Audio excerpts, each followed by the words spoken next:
जय श्री राधे। जय श्री कृष्ण। आज श्रीमद् भागवत महापुराण ज्ञान यज्ञ की श्रृंखला में तीसरे दिन हम गोकर्ण उपाख्यान और धुंधकारी की प्रेत योनि से मुक्ति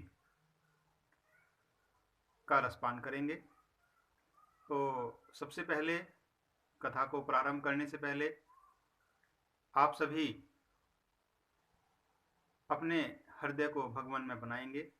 मेरी साथ सभी मिलकर प्रेम से बोलेंगे, श्री कृष्ण गोविंद हरे मुरारी, हे नाथ नारायण वासुदेवा। श्री कृष्ण गोविंद हरे मुरारी, हे नाथ नारायण वासुदेवा। श्री कृष्ण गोविंद हरे मुरारी, हे नाथ नारायण वासुदेवा।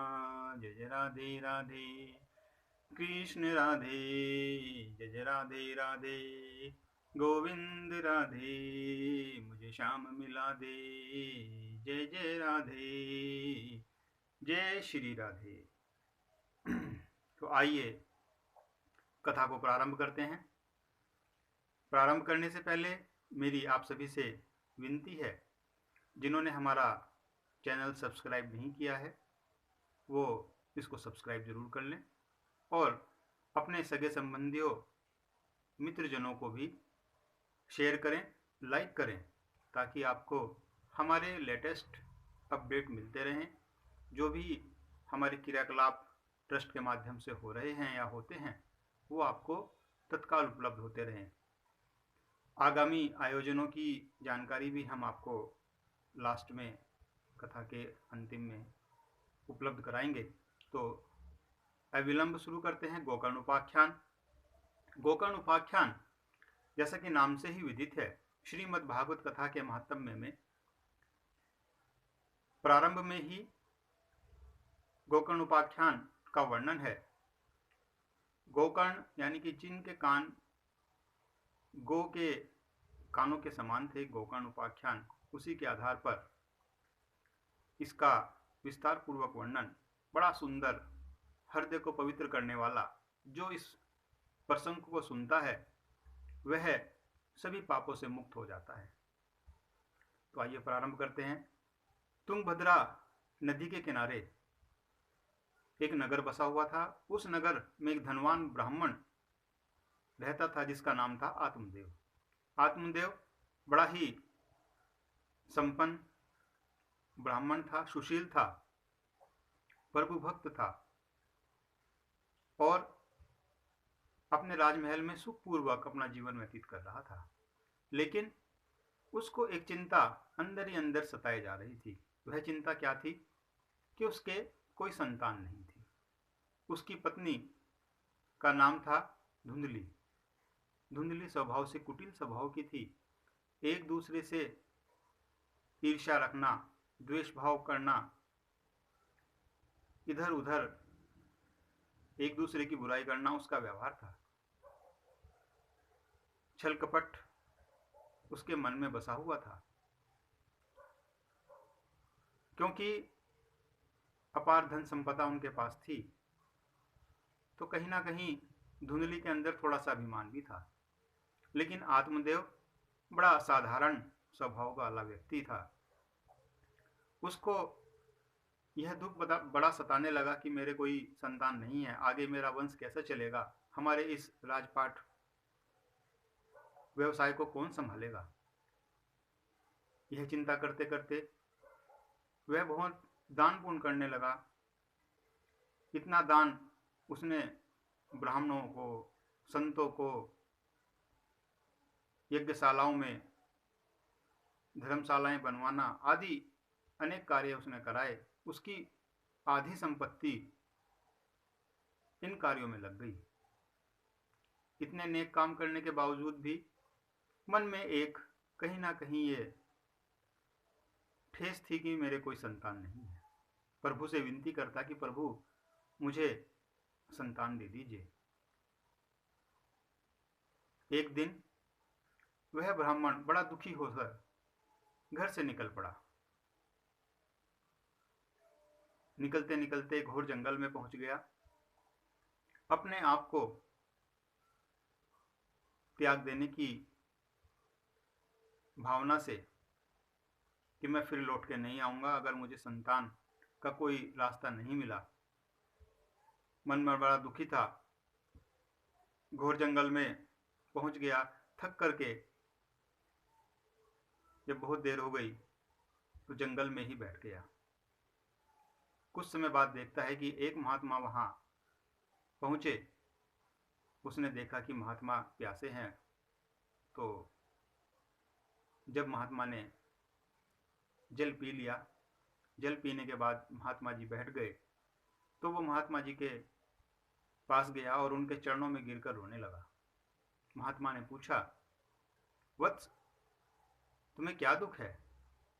तुम ऐसे विलाप क्यों कर रहे हो? क्या कारण है? मुझे बताओ, हो सकता है मैं तुम्हारी शंका का निवारण करूं, तुम्हारे दुख का निवारण करूं। वह ब्राह्मण बोला, प्रभु, अब आप ही मेरी नैया को पार लगाइए। मेरा आधा जीवन व्यतीत हो चुका है, बुढ़ापे की ओर बढ़ रहा हूं, लेकिन मेरे अभी तक कोई संतान नहीं है। निसंतान जीवन को धिक्कार है। समाज में जिसके संतान नहीं होती उसको हीन दृष्टि से देखा जाता है। मेरे वंश को चलाने वाला एक बालक मुझे आप दीजिए। मेरी बस आपसे यही विनती है। और वह उनके पैर पकड़कर रोने लगा। उसने उनके चरण नहीं छोड़े। महात्मा ने बहुत समझाया और उसका मस्तक देखकर, मस्तक की लकीरें देखकर महात्मा ने उसके 7 जन्मों तक का भाग्य देखा और उसको बताया, आत्मदेव, कि तुम्हें 7 जन्म तक संतान का सुख नहीं है। तुम्हारे भाग्य में संतान सुख नहीं लिखा है, इसलिए तुम सन्यासी के जैसा जीवन व्यतीत करो तो तुम्हें आनंद प्राप्त होगा। प्रभु का स्मरण करो, प्रभु की स्मृति में रहो। लेकिन वह नहीं माना और उनके पैरों में ही गिरकर कहने लगा कि या तो आप मुझे कोई राह दिखाइए, नहीं तो मैं अपने प्राण आपके चरणों में ही त्याग दूंगा। इस पर महात्मा को बड़ा कष्ट हुआ। वह सोचने लगे कि यह तो जिद पकड़ कर बैठ गया, इसका कुछ ना कुछ उपाय करना पड़ेगा। तो उन्होंने ब्राह्मण को ऊपर उठाया और कहा कि देखो, मैं इसका एक उपाय तुम्हें बताता हूं, लेकिन है बड़ा कठिन। तुम्हारी पत्नी धुंधली को बड़े संकल्प के साथ उसे करना होगा। ब्राह्मण ने कहा, ठीक है प्रभु, आप जैसा कहेंगे मेरी पत्नी वैसा ही करेगी, लेकिन हमें संतान का रास्ता दिखाइए। तो महात्मा ने उसको एक फल दिया और कहा कि यह फल अपनी पत्नी को खिला देना और उससे कहना कि उसको सत्व का पालन करना है, एक समय भोजन करना है, झूठ नहीं बोलना है, नित्य प्रति प्रभु का स्मरण करना है। इस प्रकार अगर वह 9 माह तक ऐसा पालन करेगी तो उसको अति उत्तम संतान प्राप्त होगी, जो शुद्ध विचार वाला बालक होगा। इस जग में अपना और तुम्हारे कुल का नाम करेगा। लेकिन अगर उसने नियम को तोड़ा तो उसका भी परिणाम आप दोनों को भुगतना होगा। आत्मदेव ने कहा, ठीक है प्रभु, हम इसका पालन पूरे विधि विधान से करेंगे। वह फल लेकर अपने राजमहल पहुंचा और राजमहल पहुंचकर उसने वह फल अपनी पत्नी धुंधली को दिया और सारा वृत्तांत कह सुनाया कि तुम्हें ऐसे ऐसे पालन करना है।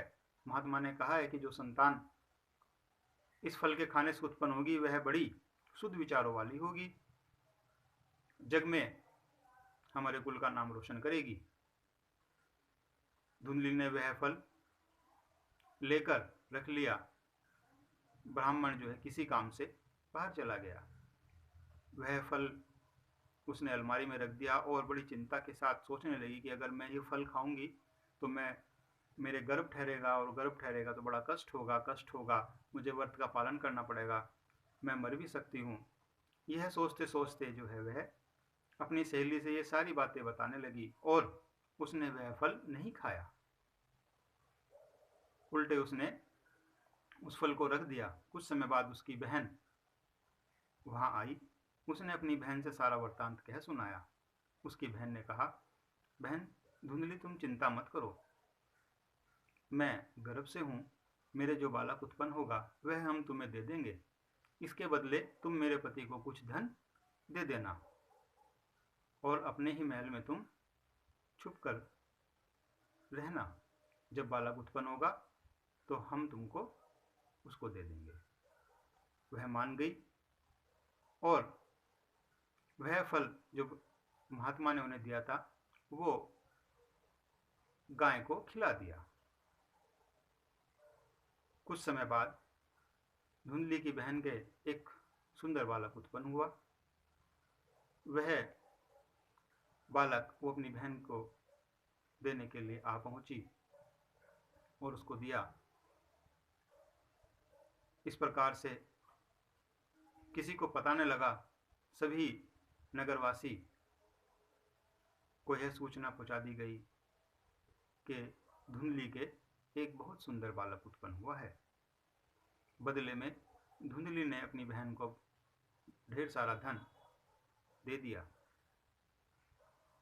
ब्राह्मण आत्मदेव ने उस बालक का जात कर्म संस्कार बड़े धूमधाम से कराया। ब्राह्मणों को दान, गोएं, स्वर्ण आदि बहुत सारी भेंटें उसने दी। सभी नगर में ढोल नगारे बजने लगे, खुशियों की लहर दौड़ गई और सभी ने आनंद के साथ आत्मदेव के बालक का जात कर्म संस्कार संपन्न कराया। इस तरह से दिन बीतने लगे। 3 माह बाद उस गाय के जो आत्मदेव के यहाँ पर थी के भी एक मानव स्वरूप सुंदर बालक उत्पन्न हुआ, जिसे देखने के लिए बहुत दूर दूर से लोग आए, क्योंकि गाय के मानव रूप जैसा बालक उत्पन्न हुआ है। यह सुनकर लोगों में आश्चर्य की सीमा न रही। उस बालक के कान गाय के समान बड़े लंबे लंबे थे। उसका भी नामकरण, जातकर्म संस्कार आत्मदेव ने बड़े धूमधाम से कराया और क्योंकि उसके कान गाय के समान थे उसका नाम रखा गोकर्ण, जो धीरे धीरे बढ़ने लगा। धुंधली के बेटे का नाम रखा गया धुंधकारी। धुंधकारी और गोकर्ण दोनों तेजी से बढ़ने लगे। गोकर्ण जी बड़े विद्वान, वेदों के ज्ञाता हुए, जबकि धुंधकारी छल कपट स्वभाव वाला, लूटपाट करने वाला, लोगों पर अत्याचार करने वाला हुआ। वह दिन प्रतिदिन नए नए अत्याचार लोगों पर करता, यहां तक कि अपने माता पिता को भी सताने लगा। गोकर्ण जी कुछ समय बाद यात्रा पर निकल गए। चूंकि उनका प्रभु स्मृति में हमेशा ध्यान रहता था, इसलिए वो हरि की शरण में रहते थे और केवल हरि आश्रय ही थे। उन्हें सभी पुराणों का, वेदों का ज्ञान प्राप्त था। प्रभु का उन पर अपार आशीर्वाद था। गोकर्ण जी को सभी लोग बड़ा मानते थे। इस प्रकार दिन व्यतीत होते गए। उधर धुंधकारी बड़ा अत्याचारी हुआ और लूटपाट दिन प्रतिदिन करने लगा। उसकी अत्याचारों की सीमा न रही। उसके अत्याचारों से उसके माता पिता आत्मदेव और धुंधली भी परेशान रहने लगे। एक बार उसने अपने माता पिता को भी मारपीट कर घर से निकाल दिया और उनके सारे धन पर कब्जा कर लिया। दोनों दंपति जंगल में चले गए, संन्यास ले लिया और फूट फूट कर रोने लगे कि इससे तो हम निसंतान ही अच्छे थे, जिसने हमें घर से बेघर कर दिया, समाज में हमारी मान प्रतिष्ठा सभी को कलंकित कर दिया, मान अपमान हमारा यश सभी को मिट्टी में मिला दिया। हे प्रभु, ऐसी संतान से होना तो ना होना ही अच्छा है। धीरे धीरे आत्मदेव का शरीर पूरा हुआ। धुंधली भी प्रभु को प्राप्त हो गई। उसका भी अंतिम समय आ गया और उसने भी अपने प्राण त्याग दिए। संतान की इस कुटिलता से नगर में भी सभी लोग परेशान रहने लगे। धुंधकारी अब बड़े स्तर पर अत्याचार करने लगा, कुलटाव वेश्याओं के साथ रहने लगा। अपने घर में 5-5 वेश्याएं रखने लगा। उन वेश्याओं ने उसका धन लूटने के लिए उसके यहाँ रहना शुरू कर दिया। वह उनकी इच्छाएं पूरी करता और लूट लूट कर धन लाकर उनको देता। एक दिन उन स्त्रियों ने सोचा कि यह लूट कर हमें धन लाकर देता है, एक ना एक दिन राजा के सैनिक इसको पकड़ लेंगे और साथ में हमें भी पकड़ लेंगे, इसको भी दंड मिलेगा और हमें भी दंड मिलेगा। उन्होंने रात के समय धुंधकारी को मार डाला।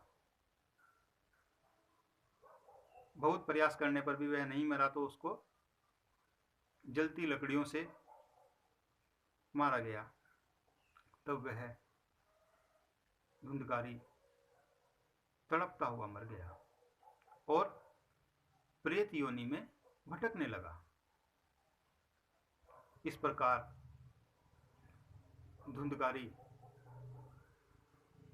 की संपत्ति नष्ट हो गई। आत्मदेव ब्राह्मण और धुंधली वो पहले ही प्रभु की स्वर्ण में जा चुके थे, क्योंकि उन्हें धुंधकारी ने मारपीट कर घर से बाहर निकाल दिया था। उधर गोकर्ण जी को इन चीज़ों से कोई वास्ता न था, क्योंकि वो हमेशा प्रभु स्मृति में रहते थे, प्रभु के ध्यान में रहते थे। जो तीर्थ यात्रा पर थे वो कुछ समय बाद अपने नगर में पहुंचे।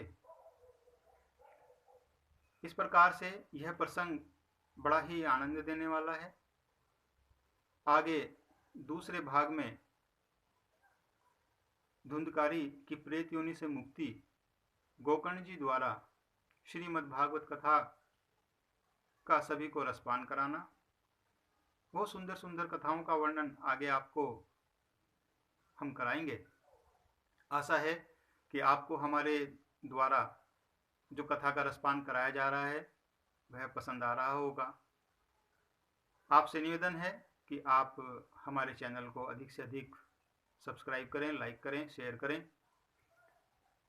और एक सूचना हम आपको देना चाहते हैं, आगामी श्रीमद् भागवत कथा के आयोजन होने जा रहे हैं रुड़की में जनवरी 2023 में। फरवरी माह में जयपुर राजस्थान में होना सुनिश्चित हुआ है।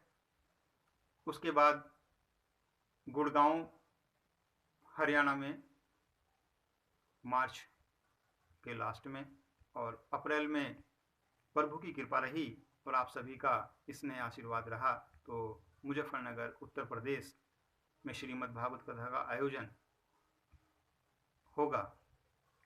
आपका स्नेह दिन प्रतिदिन हमें ऐसे ही मिलता रहे, हम आशा करते हैं।